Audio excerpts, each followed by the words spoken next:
Est-ce que vous sentez que votre vie est déséquilibrée et que vous avez besoin de paix? Eh bien, restez avec nous aujourd'hui et apprenez comment vous pouvez contrôler votre vie plutôt que de laisser votre vie vous contrôler. Tout de suite à l'antenne.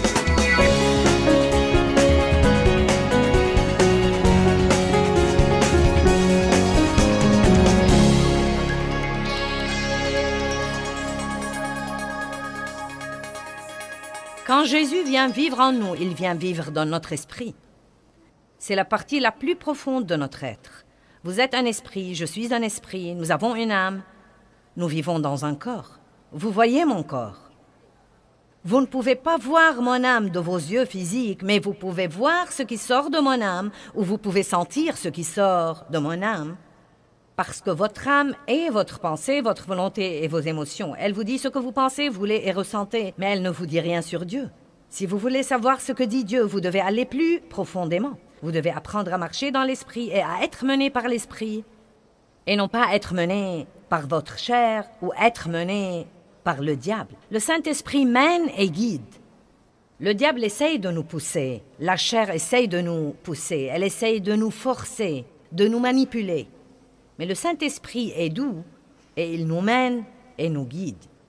Il y a donc plusieurs domaines où nous devons avoir des frontières. Et quand nous aurons ces frontières, nous jouirons bien davantage de notre vie. Combien d'entre vous aimeraient jouir de leur vie plus qu'ils n'en jouissent en ce moment? Bon. Eh bien, la première chose dont nous allons parler et en finir, car je sais que vous ne voulez pas en parler, c'est le comportement alimentaire. Vous ne croyez pas que c'est gentil que j'ai décidé d'en finir depuis le début? Nous devons assumer la responsabilité de nos vies et la responsabilité de nos appétits et arrêter de laisser la fourchette nous mener à la baguette. C'est très navrant, quand il y a un morceau de tarte sur une table, que vous laissiez ce morceau de tarte vous dicter vos actions. Amen? Quelqu'un m'a offert un jour un paquet de cacahuètes enrobées de chocolat car il a su que je les aimais. S'il vous plaît, ne m'en envoyez plus. Donc quelqu'un me les a offerts et je les ai aimés. Et la première erreur que j'ai faite était de les prendre et de les cacher dans une partie du réfrigérateur, dans le beurrier précisément. C'était dans la porte du frigo et ce n'était pas transparent. On ne voyait pas ce qu'il y avait dedans. C'était mes cacahuètes enrobées de chocolat. J'avais décidé de bénir ma chair de l'une d'elles tous les soirs après le dîner. Mais vous savez, la chair est plutôt folle. Et elle n'est jamais satisfaite de ce que vous lui donnez. Pas pour longtemps. Vous lui donnez une, elle en veut deux. Vous lui donnez deux, elle en veut trois. Donc pendant, je ne sais pas, quelques jours, une cacahuète me suffisait. Et peu de temps après, ma chair m'a dit « j'en veux deux ». Puis elle m'a dit « trois ». Puis elle est arrivée au point où j'achetais des cacahuètes enrobées de chocolat et je les cachais dans le frigo. Et ça empirait et je me rappelle de soirées où je me levais de la table tellement repue que je pouvais à peine bouger et ma chair me disait « je veux ma cacahuète ». Combien d'entre vous comprennent que je laissais ces cacahuètes me mener à la baguette et que ce n'est pas la vie que Dieu veut pour nous et que ce n'est pas la liberté? Parce qu'il y avait une partie de moi qui me forçait à faire quelque chose qu'une autre partie de moi ne voulait pas. Je pouvais prier là-dessus autant que je voulais, mais j'ai dû prendre la décision de prendre le contrôle de mon âme. 1 Corinthiens 6, 12. Toutes choses me sont permises, admissibles et légitimes, mais toutes choses ne sont pas bonnes et utiles. Toutes choses ne sont pas opportunes et profitables tout compte fait. Toutes choses me sont légitimes, mais je ne me laisserai asservir par rien ou être sous son emprise. Donc voici plutôt ce que dit Paul. Il dit « Je peux essentiellement faire tout ce que je veux ». La parole de Dieu n'est pas une prison pour moi. L'Esprit de Dieu ne m'emprisonne absolument pas. C'est une frontière pour ma vie, et une frontière qui dit « Si tu fais ce que je te dis de faire, tu t'épargneras des ennuis ». Mais Paul dit « Je peux faire tout ce que je veux faire ». Cependant, certaines des choses que je pourrais faire ne sont peut-être pas la meilleure chose pour moi. Donc il dit « Vous savez, je peux sortir d'ici si je veux. Je peux trébucher sur tous les rochers, je peux tomber dans tous les pièges que je veux. Mais à quoi bon vivre comme ça quand Dieu nous montre une meilleure voie? Qui sait en ce moment, sans que j'ouvre ma bouche pour dire un mot de plus, que s'il fait systématiquement ce que ce livre lui dit de faire, sa vie sera dans une condition bien meilleure qu'elle ne l'est en ce moment. Vous voyez, il y a une chose intéressante à laquelle j'ai commencé à beaucoup penser. Nous vivons dans une époque explosive de connaissances. Non, mais tout ce que nous voulons savoir, nous pouvons lancer une recherche Google et la voir. Nous avons la parole à la télé, nous l'avons à la radio, nous avons des CD et des DVD, et nous avons des livres, et nous avons des séminaires et des conférences, et nous avons des églises. Et donc, pratiquement, nous savons probablement beaucoup plus que quiconque a jamais su dans l'histoire, et nous avons plus de problèmes que nous n'avons jamais eu comme société, et probablement dans l'ensemble, les gens mènent des vies moins pieuses que celles d'il y a 100 ans, quand les gens ne savaient pas autant que nous croyons que nous savons. Donc, j'ai commencé à vraiment y penser et à en parler, et à défier les gens de comprendre qu'ils ne connaissent rien de la parole s'ils ne la mettent pas en pratique. Ce n'est pas parce que vous la soulignez dans votre Bible que vous la connaissez. Ce n'est pas parce que vous la surlignez en jaune que vous la connaissez. Le seul moyen de savoir que nous connaissons quelque chose, c'est de le mettre en pratique. Et donc, si nous apprenons la parole de Dieu et que nous la mettons en pratique, nous vivrons à ce moment-là à l'intérieur de ce lieu sûr et nos vies seront très merveilleuses. Maintenant, en ce moment, la salle est pleine de gens et il y a des gens, des millions qui nous regardent à la télé. Vous pouvez facilement me dire la chose que Dieu vous a dit de faire et que vous n'avez pas faite. Dieu ne va pas changer d'avis. Si vous attendez pour voir s'il va changer d'avis, croyez-moi, il ne va pas changer d'avis. J'ai beaucoup d'expérience là-dessus. Et finalement, écoutez-moi maintenant, parce que c'est vraiment un bon conseil maternel. Finalement, soit Dieu fera à son idée, soit vous serez malheureux et misérable. Amen. Vous savez ce qu'on dit d'une famille? Si maman n'est pas contente, personne n'est content. Eh bien, disons-le comme ça. Si Dieu n'est pas content, aucun chrétien n'est content. Parce que Dieu vit au-dedans de nous. Et si nous voulons avoir la joie dans notre vie, nous devons faire tout ce qu'il nous dit de faire. Et j'espère pousser certains d'entre vous à dire ce soir, « Vous savez quoi, je ferai aussi bien d'en finir avec ça, et de le faire à la façon de Dieu, et d'aller de l'avant, et d'arrêter de lutter, parce que je suis malheureux. » Maîtrisez votre âme et contrôlez-la. Donc Paul dit, « Je peux faire tout ce que je veux, mais toutes choses ne sont pas bonnes pour moi. » Savez-vous qu'il y a beaucoup de choses que vous pouvez faire et vous en tirer et toujours aller au ciel? C'est vrai. Manger de la malbouffe tout le temps ne vous empêchera pas d'aller au ciel. Déclarer votre faillite ne vous empêchera pas d'aller au ciel. Gaspiller votre temps ne vous empêchera pas d'aller au ciel. Mais voici ce que ça va faire.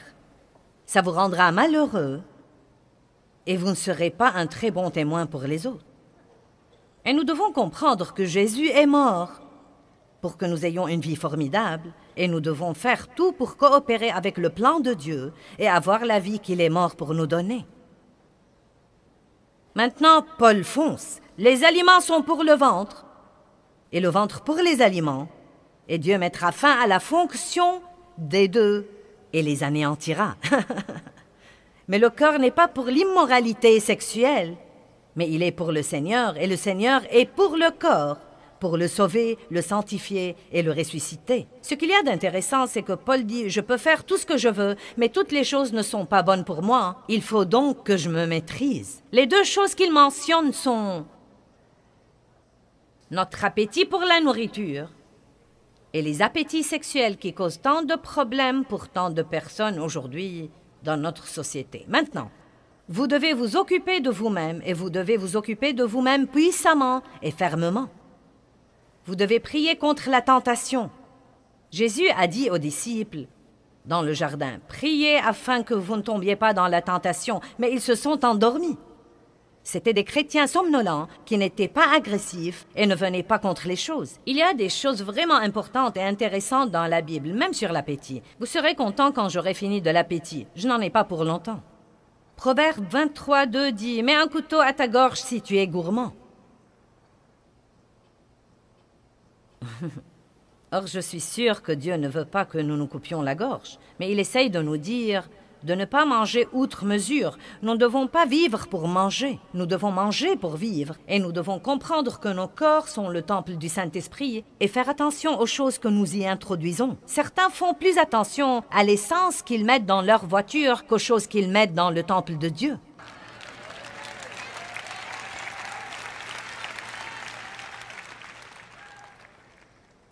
Ensuite, Matthieu 5, 29 dit « Si ta main entraîne ta chute, coupe-la. Si ton œil entraîne ta chute, arrache-le. » Là encore, il ne nous demande pas de couper notre main et d'arracher notre œil et de couper notre gorge.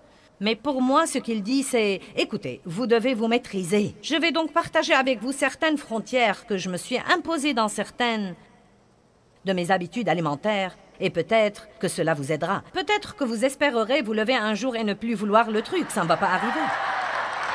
Peut-être que vous espérez vous lever un jour et ne pas avoir faim. Eh bien, ça ne va pas arriver non plus.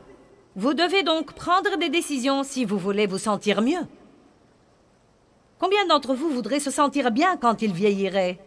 Ça dépend en grande partie de la manière dont vous vous occupez de vous-même en ce moment. Vous pouvez boire du soda toute la journée et du café toute la journée. Et plus vous vieillissez, plus votre peau va s'abîmer. Mais si vous buvez beaucoup d'eau propre et fraîche, vous serez absolument stupéfié de la beauté de votre peau. Pas seulement maintenant. Vous serez stupéfié de votre énergie. Et je n'essaie pas ce soir de vous donner une leçon de santé. J'ai plein d'autres choses dont je veux vous parler. Mais l'eau constitue 70% de votre corps. Et si vous n'en buvez pas assez, il n'y a pas une cellule ou un organe dans votre corps qui fonctionnera de la façon dont il est censé fonctionner. Eh bien, je n'aime pas l'eau. Eh bien, apprenez à l'aimer. Buvez-la jusqu'à ce que votre corps stupide vous dise « donnez-moi davantage ». Votre corps veut la chose à laquelle il est habitué, donc c'est parti.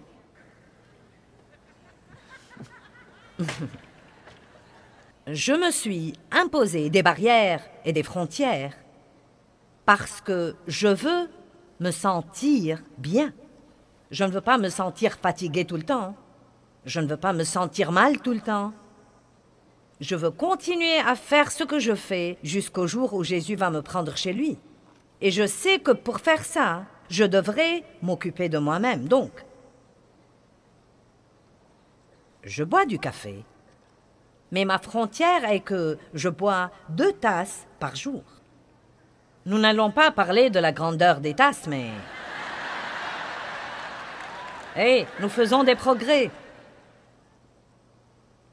Maintenant, de temps en temps, écoutez-moi, de temps en temps, parce que je ne veux pas que mes frontières deviennent une prison, donc de temps en temps, si je bois mes 2 cafés tôt dans la journée, et que peut-être nous sortons dîner un dîner agréable, et que je veux une 3e tasse de café, je sors de la porte de ma barrière, et je prends cette 3e tasse de café. Mais le jour d'après, je reviens à ma frontière. Vous voyez, ce n'est pas ce que vous faites de temps en temps dans votre alimentation qui va ruiner votre santé. C'est vivre sans frontières tout le temps. Je vais vous donner ce soir une responsabilité. Si vous ne voulez aucune frontière, vous feriez aussi bien de partir maintenant. Parce qu'il y a beaucoup de trucs à propos desquels nous prions et nous attendons que Dieu les fasse à notre place. Mais la vérité, c'est qu'il nous donnera la force de les faire. Mais il nous faudra combattre le bon combat de la foi, tenir ferme, mettre quelques frontières dans notre vie et laisser notre chair piquer sa crise jusqu'à ce que nous la maîtrisions de nouveau. Mes cacahuètes m'ont manqué quand j'ai d'abord arrêté de les manger. La vérité est que maintenant, je ne pense aux cacahuètes enrobées de chocolat que quand je raconte cette histoire. Et franchement, je pourrais avoir tout un paquet de cacahuètes enrobées de chocolat dans ma chambre. Car beaucoup de fois, soit on m'envoie des douceurs, soit l'hôtel nous donne des douceurs. Et je ne suis même pas tentée de les manger. Mais il y avait un jour où ça a été plus fort que moi. Et croyez-moi, votre chair n'exigera que ce qu'elle a l'habitude d'avoir. Comprenez bien ça. Vous dites « je suis adonné au sucre ». Eh bien, vous ne le serez pas si vous l'enlevez de votre corps. Votre chair va piquer une crise. Mais vous vous y habituerez et vous serez très content. Eh bien, et les desserts alors? Eh bien, j'ai une frontière de 2 desserts par semaine. Je prends 2 desserts par semaine et j'en jouis quand je les prends. Non mais je les attends avec impatience et j'en parle. J'ai déjà un gâteau jaune avec un glaçage au chocolat qui m'attend en rentrant à la maison et j'en jouirai. Mais vous voyez, je peux faire ça 2 fois par semaine et me sentir toujours bien et avoir toujours le poids que je veux avoir et sentir toujours que je m'occupe de moi-même. La parole de Dieu n'est pas une prison, mais elle nous dit ce que nous devons faire pour nous occuper de nous-mêmes. Mais qu'est-ce qui arrive? Nous mangeons le gâteau, nous aimons le gâteau, donc maintenant notre petite âme se déchaîne et nous voulons du gâteau tous les jours. J'aime la crème fouettée dans mon café et j'ai commencé à boire de la crème fouettée dans mon café. Et peu de temps après, mes pantalons sont devenus serrés. Donc maintenant, je jouis toujours de la crème fouettée dans mon café, mais ma frontière est 1 fois par semaine. Et demain est le jour.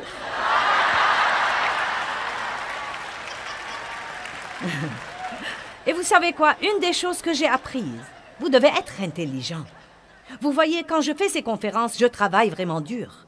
Et quand je finis, demain matin, je vous aurai donné tout ce que j'ai. Et ensuite, je dois rentrer à la maison et reprendre des forces pour pouvoir faire une autre conférence le week-end suivant ou le week-end d'après. Et j'aime beaucoup ça. C'est ce que je suis appelée à faire, mais j'ai appris que quand je finis et que je suis fatiguée, je dois faire quelque chose pour moi-même.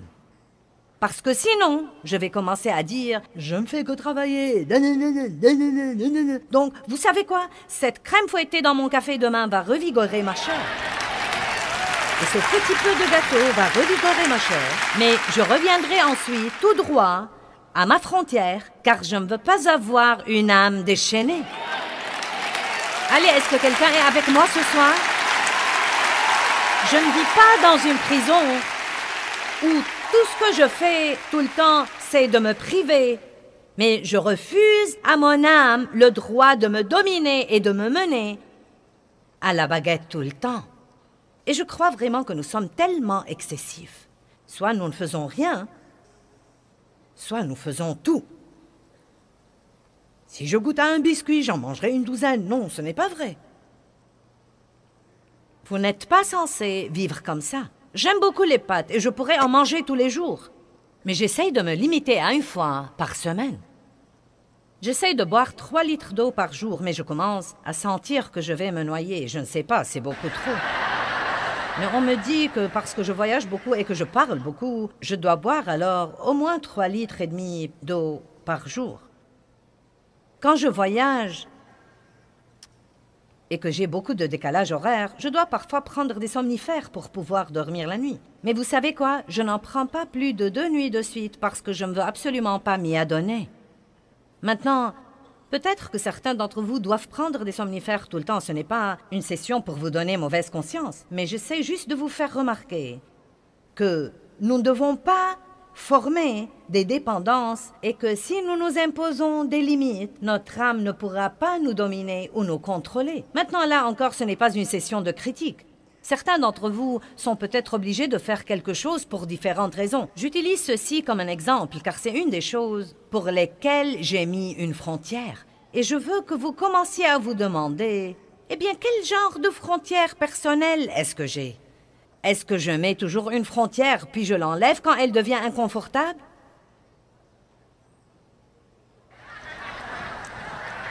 C'est facile de se mettre au régime dimanche soir après le dîner. C'est facile de noter tout ce que vous n'allez pas manger la semaine prochaine jusqu'à avoir faim. Donc, pourquoi ne priez-vous pas là-dessus? Imposez-vous des frontières sur votre alimentation. Cela ne veut pas dire que nous ne pouvons pas jouir de la nourriture. Dieu a mis la nourriture sur terre pour que nous en jouissions, mais nous ne voulons pas qu'elle nous domine et devienne notre patron. Êtes-vous prêts pour autre chose? Vous en avez assez de la nourriture, donc je passe à la chose suivante. Bien, parlons de l'argent. Il y a un autocollant qui dit « Je ne peux pas être à découvert, il me reste encore des chèques. » Et malheureusement, c'est le style de vie de beaucoup de gens. C'est à peu près tout ce qu'ils savent sur leurs finances. Il y a des gens qui font des chèques tant qu'ils en ont. Ils ne savent pas si leurs chèques sont sans provision. Il y a des statistiques sur les dettes, et je ne vais pas les lire toutes. J'ai une série là-dessus si vous avez des problèmes financiers et que vous voulez vraiment arranger les choses. Et je sais que c'est très populaire, vous savez, de prier pour un miracle d'annulation des dettes. Vous savez, il y a même des gens qui font des séminaires et voyagent ça et là et imposent les mains sur vous pour l'annulation des dettes. Ils disent que si vous donnez à leur ministère, Dieu annulera vos dettes. Je vais vous dire comment vous acquitter de vos dettes. L'opposé de la façon dont vous vous êtes endetté. Amen.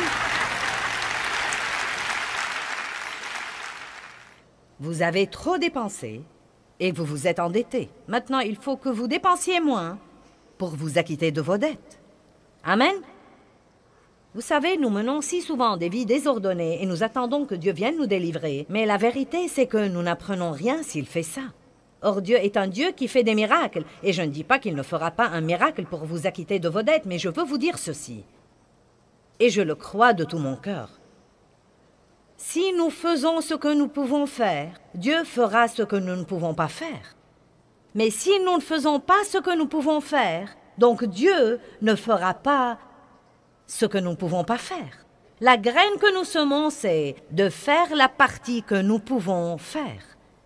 Et donc, si vous êtes endetté, vous devez demander à Dieu de vous montrer la façon dont vous gaspillez l'argent et les endroits où vous dépensez votre argent. Si vous ne pouvez pas contrôler les cartes de crédit, vous devez arracher cet œil-là, couper cette main-là. C'est exactement ce dont parle ce verset dans Matthieu. Si votre carte de crédit entraîne votre chute, coupez-la. Si vous... si vous ne pouvez pas vous débrouiller, si vous allez au magasin et qu'il y a un tas de trucs en solde dont vous n'avez pas besoin, mais vous ne résistez pas à la pancarte 75% de remise parce que vous avez une âme déchaînée, peut-être que certains pensent, je croyais que nous assisterons à une réunion religieuse. C'est précisément le genre de truc dont nous devons parler à l'Église. C'est pourquoi les vies des gens sont un tel gâchis, et c'est pourquoi ils ne sont pas heureux. Et Dieu parle de ce genre de truc. La Bible dit, celui qui emprunte est l'esclave de celui qui prête, et que l'avidité vole la vie des personnes avides. Nous devons arrêter de vouloir tout ce qu'il y a dans le monde, et de le vouloir parce que quelqu'un d'autre l'a, et vouloir encore, et encore, et encore, et être prêt à faire n'importe quoi pour l'avoir. Je me demande combien de gens, même ici ce soir, se tuent pratiquement dans des travaux supplémentaires et des heures supplémentaires et ont beaucoup de pression dans leur vie et peut-être prennent des pilules pour les nerfs à cause de toute la pression sous laquelle ils sont pour posséder une maison qu'ils n'habiteront même pas.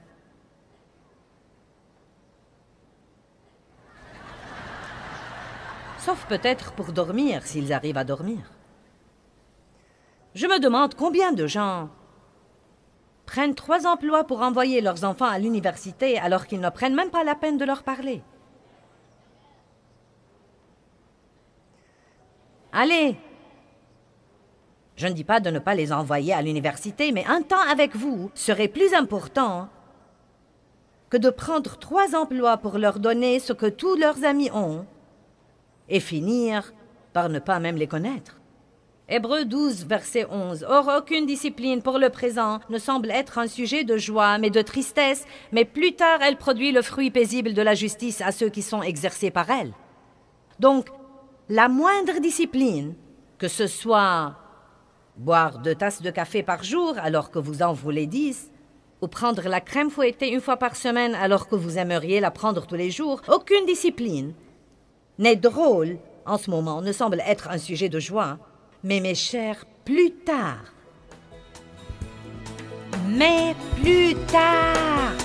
Amen.